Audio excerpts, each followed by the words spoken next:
সিগারেটের ধোঁয়ায় উড়িয়ে সুখের সময় যেজন সুখের বিলাসে উঠছ, প্রকৃতই কি সে ওরার মাঝে নিজেকে আবিষ্কার করতে পেরেছ? হয়তো কেউ কেউ পেরেছ, কিন্তু আমি পারিনি। অস্তিত্বের কোঠায় কুঠারাঘাত করেও বের করে নিয়ে আসতে পারিনি তার রহস্য, আবিষ্কার করতে পারিনি তার প্রয়োজনীয়তা। কি কারণে নিতে হবে এই বিষ তাও জানা নেই। নেই কোনো নির্দিষ্ট সময়।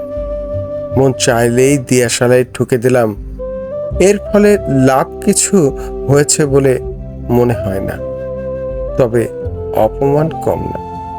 মানুষ ভালো চোখে নেয় না, অথচ সভ্যতার বিকাশ থেকে চলে আসছে এর চল। একটা সময় আসে যখন মানুষ নেশার দাসে পরিণত হয়, সেখান থেকে বেরোনো আর সম্ভব হয় না। তাই দিন শেষে আয়ু হয় লীন। এসবই ঘটে চোখের সামনে।